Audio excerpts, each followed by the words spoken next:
in Cassie and this freak off shit, right? It's fucking wild. Fucking wild. So Cassie's been in court on the first day today giving evidence. She arrived looking very, very, very, very pregnant. There's no cameras actually in the courtroom, which is why we got these sketches, but I did see a video of her leaving her house or hotel, I think, looking like she was about to explode. So for Diddy, he's kind of fucked, you know, having a woman on stand, heavily pregnant, crying, and remembering all the fucking abusive stuff he'd done to her over the years. I don't think it's going to go well for Diddy in court at all, actually. I'm sure his defense are going to try to paint her out to be a willing participant, but I think the optics don't really sit right. She's very much moved on from that freak off era. She's settled down with one of the models that she was hooking up with actually during the freak off, which is kind of wild in itself, but they're married. The Alex dude, they have 3 kids, 1 on the way, or they have 2 kids, sorry, 1 on the way. Yeah, it's not gonna look good. It doesn't look good optics wise for Diddy. But the latest update is this, courtesy of the Guardian. This is some key takeaways from the court case. It says Sean Diddy Combs sex trafficking trial, key takeaways from Cassie Ventura's first day of testimony. So let's see what the key takeaways are here. Ventura provided a detailed explanation of the freak-offs, which were mostly weekly. Could you imagine a weekly freak-off? Like, I remember there was a time, right? I think when it's like when you first start having sex, where you think like the more you do it, the better it is, right? You just do it loads and loads, and you get to a certain age where like you start picking quality over quantity. But could you imagine getting involved in like weekly orgies? Could you imagine how exhausting that is? There's no way you can do a weekly orgy without no drugs. You have to have some sort of drugs. You have to be stimulated in some way. There's no way you can be doing that straight off of zinc. You know, you can't be doing that straight off the power of zinc. You have to be on some other stuff. There's no way just zinc is going to power you through there. You have to be on some other sort of gear, I'd imagine. You know, again, I'd imagine. I'm not too sure, but I'd imagine. Ventura described Combs' infamous freak-offs as hiring of the escort and setting up an experience so that I could perform for Sean, adding that it allowed Combs to watch me with the other person and actually direct us on what we were doing. Eventually became a job for me, pretty much. Let me read that one more time. Ventura describes Combs' infamous freak-offs, quote unquote, as the quote, the hiring of an escort and setting up this experience so that I could perform for Sean. So he actually liked to see her get fucked, basically, like a cuck. Adding that it allowed Combs to watch me with other person and actually direct us on what we were doing. That's a part I didn't know, which I found out through the court case. Like Diddy was like directing them, like, no, you do this, you do that. He would even check if they finished, like if a guy finished, or I think some guy basically said that Diddy would go as far as like checking if he actually nutted and shit. Eventually became a job for me, pretty much. It continues. She would find the escorts through classified such as Craigslist, Backpage, and later a service called Cowboys for Angels. The escorts are paid in cash, typically $1,500 to $6,000, and Combs provided drugs for those involved, including ecstasy, cocaine, marijuana, ketamine, and mushrooms. Yo, I remember Craigslist, bro. Who remember Craigslist? Yo, I have some stories about Craigslist, bro. That's some real freak boy shit. If you know, you know about Craigslist listings. Craigslist classified, Craigslist, what were they called? Were they confidentials? I forgot what they were called, but if you know, you know about that Craigslist era. Jesus Christ, mate. Jesus Christ. Anyway, let's say about that a bit. Noted that her first freak-off occurred in Combs' Los Angeles home when she was 22, around 2008. That they became almost a weekly occurrence. Her final one occurred in either 2017 or 2018. They were so frequent she can't even remember the year. Jesus Christ, man. Combs, Diddy basically got her when she first got into the industry, right? He kind of nabbed her straight off of fucking Ryan Leslie. She was 22, green as fuck, and then exposed her to fucking freak off straight off the bat. It's actually a miracle that she's kind of turned out like regular and shit, and hasn't kind of gone super deep into that world and become a real full-time deviant. Because it's, you know, to be exposed to that sort of stuff and then decide to settle down with husbands, obviously it happens, but it's a credit to her, man, to be honest, because usually those type of things can corrupt you forever. The freak-offs will take place in various places, including New York City, Miami, Los Angeles, Atlanta, Las Vegas, Ibiza, Turks and Caicos, Ventura said, and adding that she or Tony Fletcher, a bad boy employee, would book the rooms. They'll do so under pseudonyms such as Frank Black or Frank White. To be fair, those locations sound like fun places to go and do freak offs. I'm not gonna lie. If you're into that freak off type of shit, going to go and do them in New York City, Miami, Los Angeles, Atlanta, Las Vegas, Ibiza, Turks and Caicos, that sounds kind of like fun. Weirdly enough, the freak offs were so intense that it would take days to recover from them. Fucking hell, this is brutal.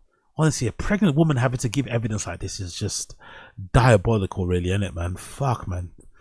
God bless that woman. Over time, Ventura said freak offs were not something that she wanted to do, as they made her feel, quote, horrible and worthless, and they could last 2 or more days, sometimes with no sleep. Jesus Christ, she has to be on gear. You have to be on something. Still, she told the court, quote, I was in love and wanted to make him happy. I didn't know what no could turn into. The things women would do to make men happy, and then men don't understand that they're just doing it to make you happy and just to kind of maybe pull your foot off the pedal and not be so fucking insistent on it. Jesus Christ, man. Freak offs became a job where there was no space to do anything else but recover, she told the court, adding that the freak offs would sometimes last days and take her days to recover. Ventura noted that Combs would use the videos he took of her during those freak offs as a blackmail material. Wow.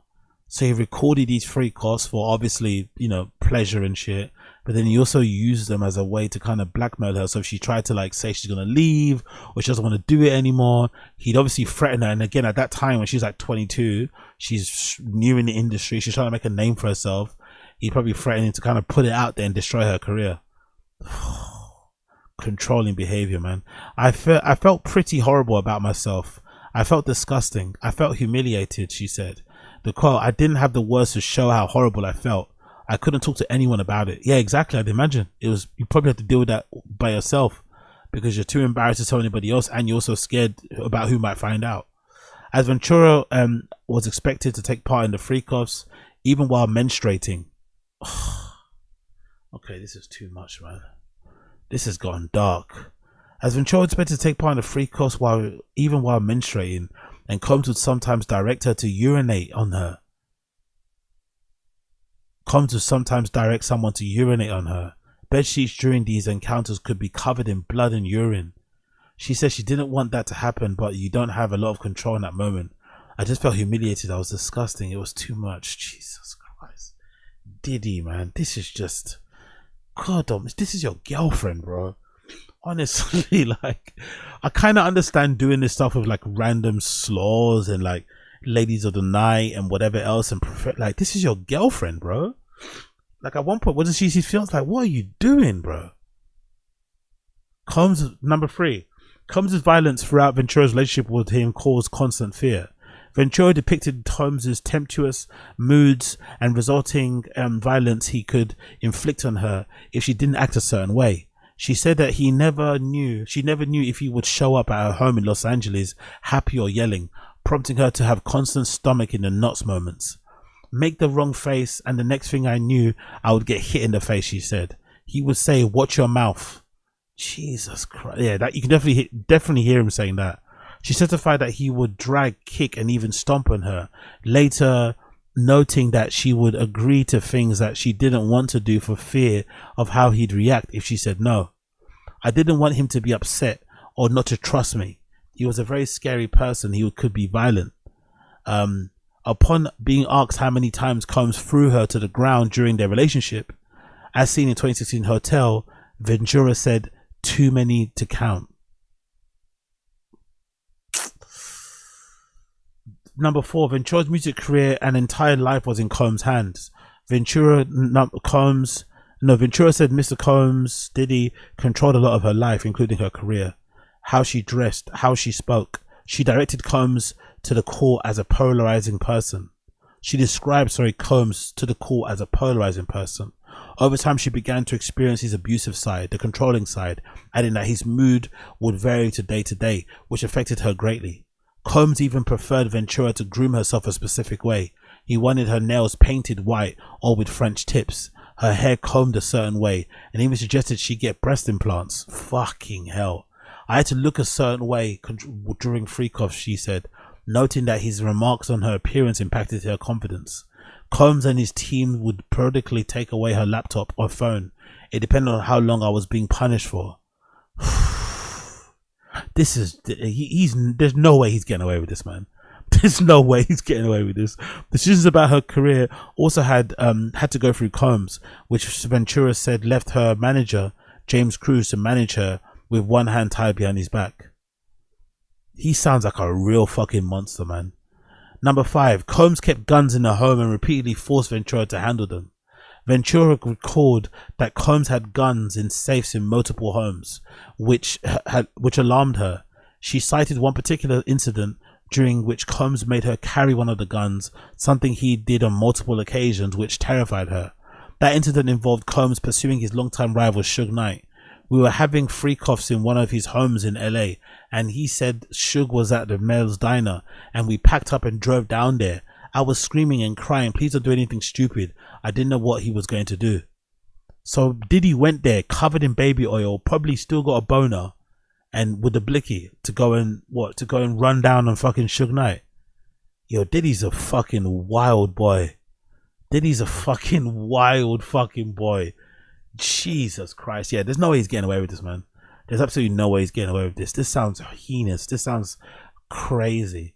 The fact that this woman is still alive is a miracle. I'm not gonna lie, if you think about it. Given everything that she went through, and given, you know, the power this guy has, his propensity for violence and his mood swings and shit, it's actually a miracle that she's still alive. Wow. So yeah, that's the latest update. And then I guess there's another update here as well regarding the baby oil. This is courtesy of TMZ. It says Cassie recalling her first freak off, and she says the drugs and alcohol and a bunch of baby oil was involved. She said Diddy brought up voyeurism at some point in their first year together, and she was 22 years old when she agreed to her first have a freak off. Telling the jury she agreed and she wanted to make him happy. Cassie says the freak off happened at one of Diddy's homes in Los Angeles. She's testified that she took ecstasy and drank alcohol before the freak off, and said that Diddy's idea to disguise themselves, she wore a masquerade mask. Cassie said that there was at least 2 sessions of the freak offs, and the sessions with the escort. She told the jury that she felt dirty and confused and knew Diddy was happy with her. She also said that she felt like she couldn't say no to the freak offs because she didn't want to make Diddy angry or upset. Cassie testified that the freak offs became more frequent, happening weekly for years. She told the jury that it was impossible to recall all the freak offs. Cassie testified that she told Diddy that she didn't want to participate in the freak offs, gently broaching the subject and Diddy with Diddy because she didn't want to anger him. She says the freak offs happened in Diddy's homes. Cassie testified about the supplies needed for the freak off. Astroglide, personal lubricant. What the fuck is Astroglide? I never heard this. Como se dice Astroglide? What is that? Oh, it's a lubricant. It's actually a lubricant. Astroglide is enhanced your pleasure for you and for the ones you love. Our special formula not only lubricates but also acts as a vaginal moisturizer. Vaginal moisturizer. Yo, Diddy's a wild boy. Astroglide is water-based, water-soluble, condom-compatible. This product is not a spermicide or contraceptive. Condoms, Johnson baby oil. She said Diddy told her that she needed to use baby oil so she'd be glistening. So I guess he wasn't okay. So people mistake the baby oil for lube. So Diddy wasn't using baby oil for lube. Diddy was using the baby oil because he liked to see people fucking but looking shiny. Maybe it's his 90s, early 2000s fucking aesthetic. He liked when he's watching Cassie do the freak offs, he wants everyone to look like they're sweating basically. They're glistening and shit. Okay. Now I get it. Because baby oil is not a very good lubricant, I'd imagine. It's quite harmful, I'd imagine, too, in certain situations. Cassie testified that there was once a kiddie pool filled with baby oil during a freak off in a hotel, and she got into the pool at Diddy's request. Could you imagine the hotel staff that have to clean that? Could you imagine working in a hotel and you have to clean a kiddie pool full of fucking baby oil? The things hotel staff have to put up with, man. The things they see in rooms. She told the jury Diddy expected her to do freak offs on her period, even though she didn't want to. So yeah, that's the story. Again, not the best way to end the podcast, but hopefully you've got an update there regarding the Diddy and Cassie case. Absolutely frightening, scary shit, but hopefully you've got an update there